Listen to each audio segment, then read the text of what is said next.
안녕하세요. 민쌤입니다.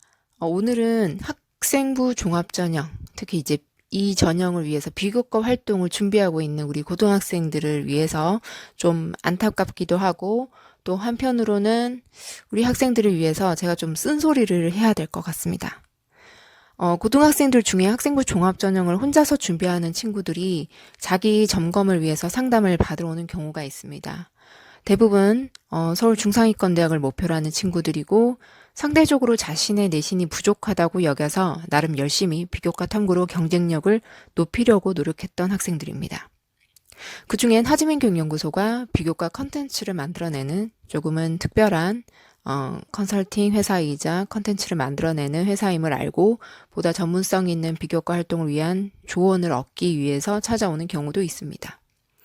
하지만 이런 친구들 중에 상당수가 비교과에 대한 잘못된 정보를 바탕으로 준비해온 경우가 대부분입니다. 비교과 영역에 대한 학생부 서술이 어떻게 들어가야 좋은 평가를 받을 수 있는지, 그런 활동을 하려면 어떻게 해야 하는지 전혀 모르고 있습니다.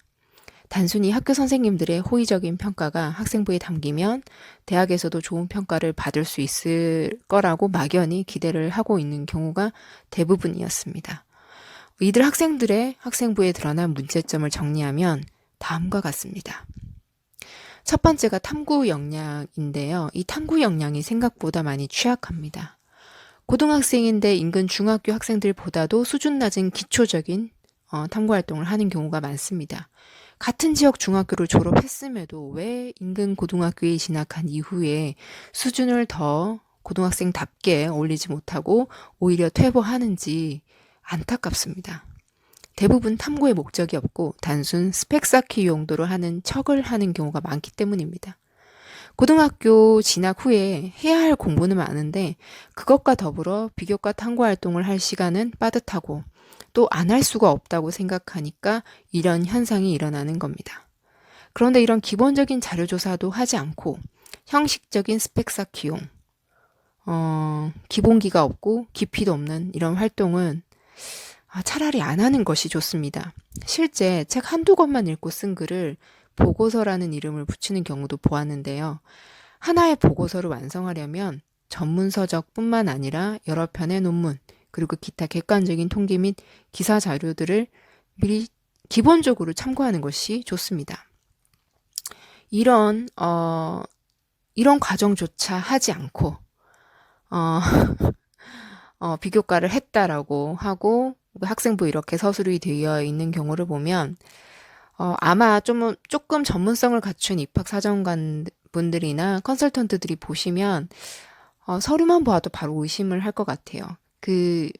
만약에 이게 잘 통과돼서 면접 때 질문을 받게 된다 하더라도, 그러면 바로 드러나겠죠. 그죠? 제 생각엔 차라리 이럴 시간에 교과 공부에 집중하여 내신을 올리는 것이 학생부 종합전형에 더 유리할 수 있습니다. 여러분 아시다시피 학생부 종합전형에서 중요한 평가 기준 중에 하나가 전공 적합성 못지않게 중요한 게 학업 역량이에요. 그죠? 그래서 고등학생이기에 제가 말씀드리고 싶은 건 뭐냐면 이게 완벽한 탐구를 원하는 게 아니거든요. 그 대신 좀 호기심이 있구나, 이 친구가. 그리고 최선을 다해서 노력하고 있구나.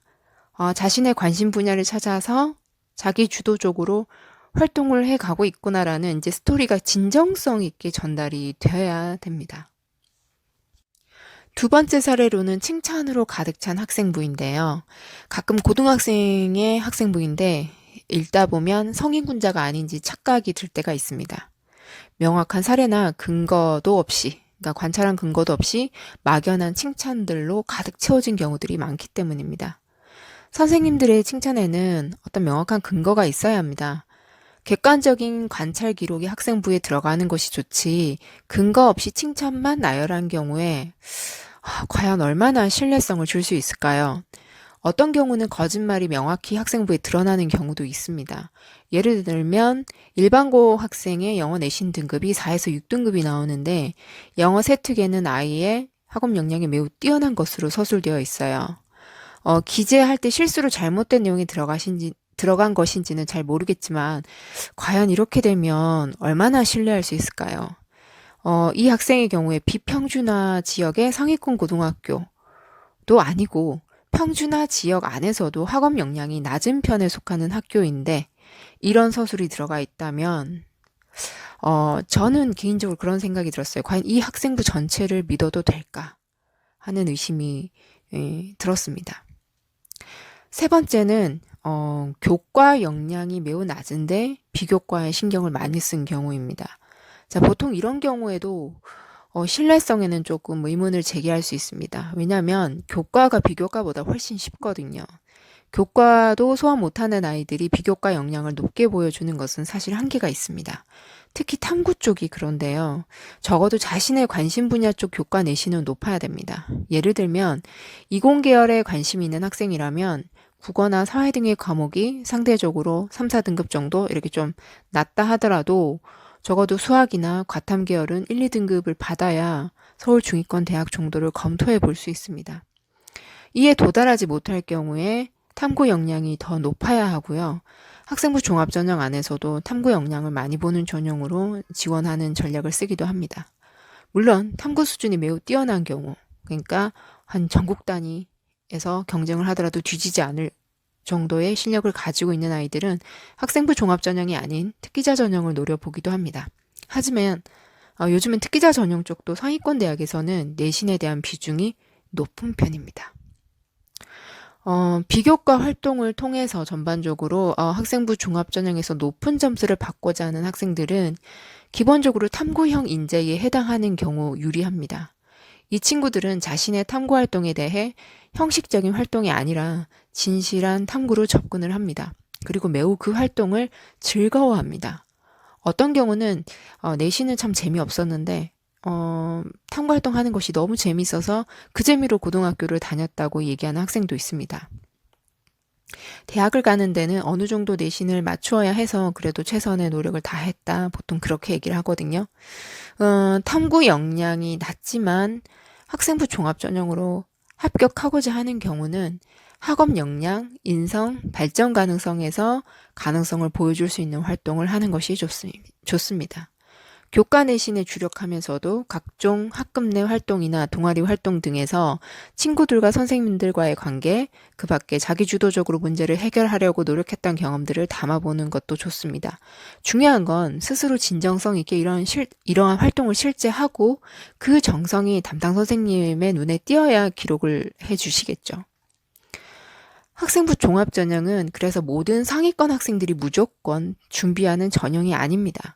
우리 학생들의 개성과 특성을 잘 파악하고 전략적으로 잘 맞다고 생각되면 그럴 경우에 도전하는 것이 좋습니다. 교과 전형, 학생부 종합 전형, 특기자 전형, 논술 전형, 정시. 전형이 이렇게 다양한 것은 다양한 인재들이 서로 자신에게 맞는 방법으로 지원할 수 있다는 뜻이기도 합니다. 어떤 전략을 선택하느냐가 중요한 것이지 학생 개인의 개성은 파악하지 않고 남들이 이렇게 하니까 좋다더라 라는 전략으로 따라가는 것은 오히려 입시에서 불리해질 수도 있습니다. 더불어 말씀드리고 싶은 것은 제가 고등학생들 자료를 보고 이런 지적을 하면 일부 학부모님들과 학생들은 이 문제에 대해서 학교 선생님 탓을 하거나 뭐 지방이라서 정보가 부족해서라든가 이런 주변 환경의 문제를 지적하시곤 합니다.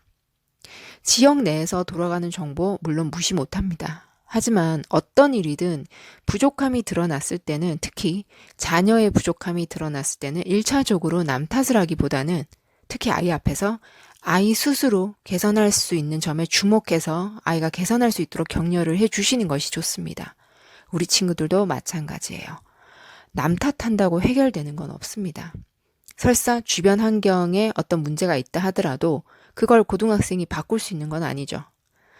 이게 그러니까 당장 바꿀 수 있는 건 아니라는 거예요. 그리고 이게 인성교육 차원에서도 굉장히 중요한 부분입니다. 나이가 문제가 없는지 먼저 찾아보고요. 내가 부족한 점이 무엇이었는지 인정할 수 있는 사람이 장기적으로 봤을 때 성장하고 발전할 수 있는 것이거든요. 그리고 잘 생각해보면 무조건 지방이라서 또는 우리 학교가 학생부 종합전형에 관심이 없는 곳이라서 뭐 이런 탓만 할 수도 없는 것이 요즘 아이들 인터넷에 굉장히 많은 정보가 있기 때문에 본인이 마음만 먹으면 얼마든지 찾을 수가 있어요. 물론 한계는 있겠죠. 하지만 그 정보를 접하다 보면 어느 정도 선에서는 그런 노력을, 기본적인 노력을 한 아이들은 아무리 지방이고 정보가 취약한 지역이라 하더라도 일정 수준의 준비는 다 하고 옵니다. 정부 탓, 학교 탓, 지역 탓, 입시 공정성 탓하기 전에 우리 학생들이 먼저 자기 반성을 하는 것에서부터 좀 시작을 해봐야 될 것 같아요. 저는 그것이 우리 학생들을 위한 어른들로서 조언해 줄 수 있는 가장 중요한 부분이라고 생각이 듭니다. 저는 다음 시간에 또 다른 주제로 찾아뵙겠습니다.